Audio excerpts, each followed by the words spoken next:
Hey there, this is Mr. Icarus, and welcome to yet another edition of Doom Mod Madness. Yes, we are still playing Doom here. Do not adjust your sets. You may be ever so slightly paranoid that this looks a little bit like Half-Life, but you'd be correct.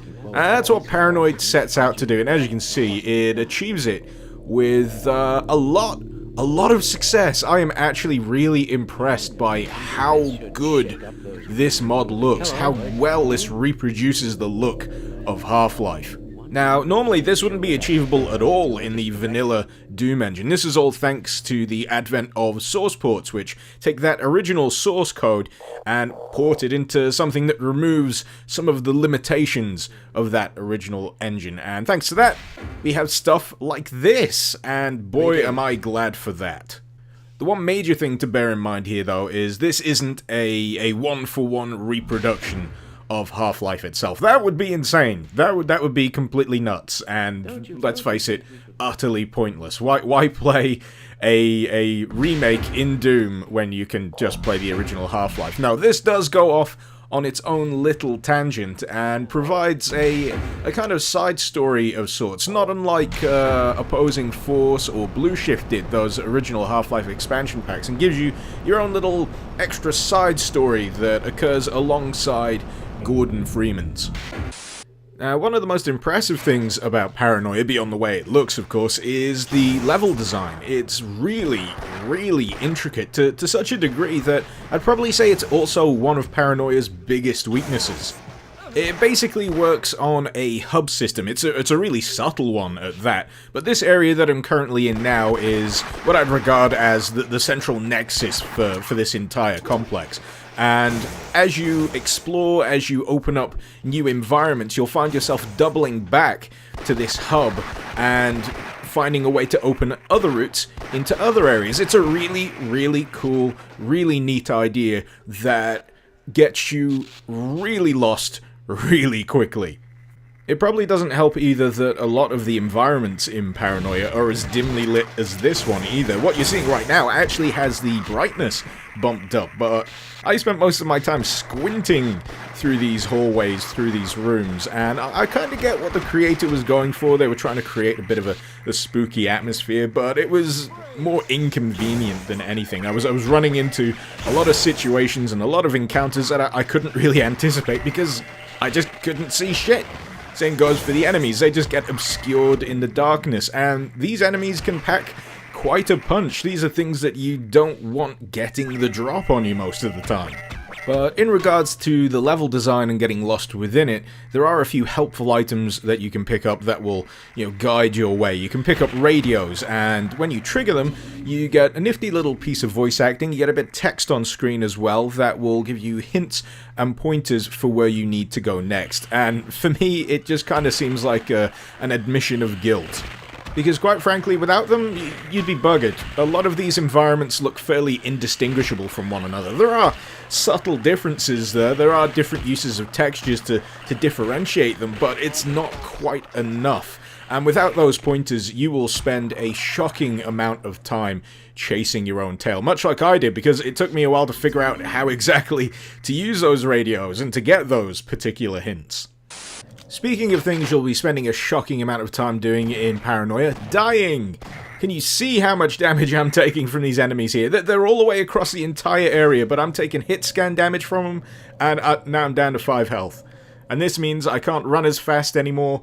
I won't be able to do any platforming, because there is some platforming to be done here, much like you had to do in the original Half-Life. Still not any fun, but this whole thing, this is a mechanic I wish didn't make its way across into this mod, because it wasn't fun. It wasn't fun to begin with. It forces you to go scrounging, and 9 times out of 10 it just results in you kicking the bucket anyway. But it's one of the things that really harms my opinion of this mod. It's bullshit grade difficult, and you're going to be typing resurrect into the console, misspelling resurrect even, on a very frequent basis. It's something I really need to bind to an actual key, but I'm just too lazy to actually do it.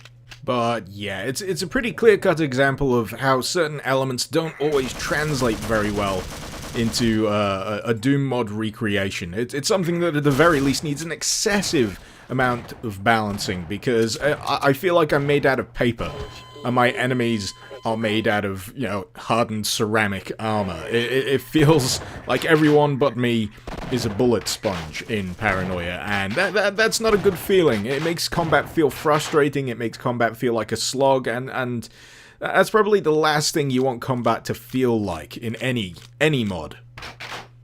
Now, when it comes to the weaponry, I've got to admit Paranoia disappointed me quite a lot, because as far as I can tell, you can only really go as far as the rocket launcher. That's pretty much the pinnacle of damage dealing that you'll be able to do in Paranoia. You don't get access to the crossbow, you don't get access to the Tau cannon, the gluon gun, the hive mind, the spore launcher, which I admit is from opposing force, but still, it's cool as hell. And no snarks, no tiny ravenous land piranhas. What's the deal?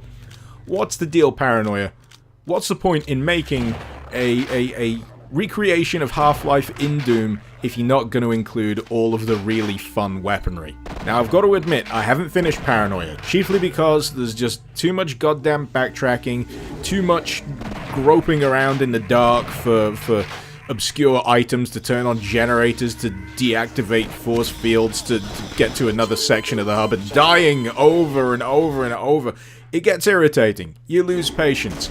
I typed in IDKFA, I didn't see any of my favorite weaponry, and to me, that is a little bit of a significant oversight.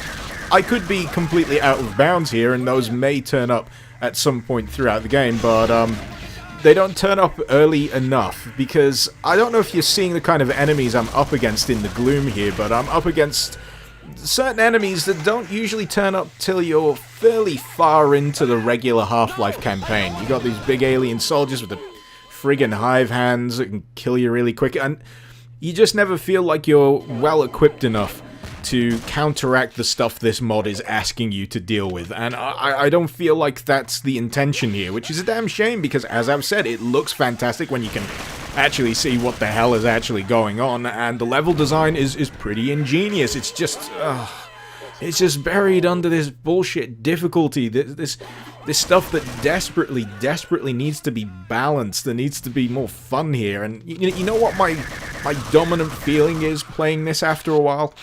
It just makes me really want to go and play Half-Life. So yeah, that's what I think about Paranoia. I honestly feel like I've been a bit harsh on it, really, because it's a very ambitious mod. It's trying to recreate a bit of Half-Life within Doom, and that is certainly no easy task. It's just that, for me, it just falls flat on a few too many fronts. But who knows, in the future with a few tweaks, this could truly become the compelling and enjoyable Half-Life in Doom experience that I want it to be. But until then, if you want to check it out, the link, as usual, is in the description below. Hopefully you've enjoyed this video. Feel free to let me know what you thought in the comments below, and feel free to suggest any mods that you'd like to see me cover in future episodes of Doom Mod Madness. This has been Mr. Icarus. Thank you very much for watching. Icarus out.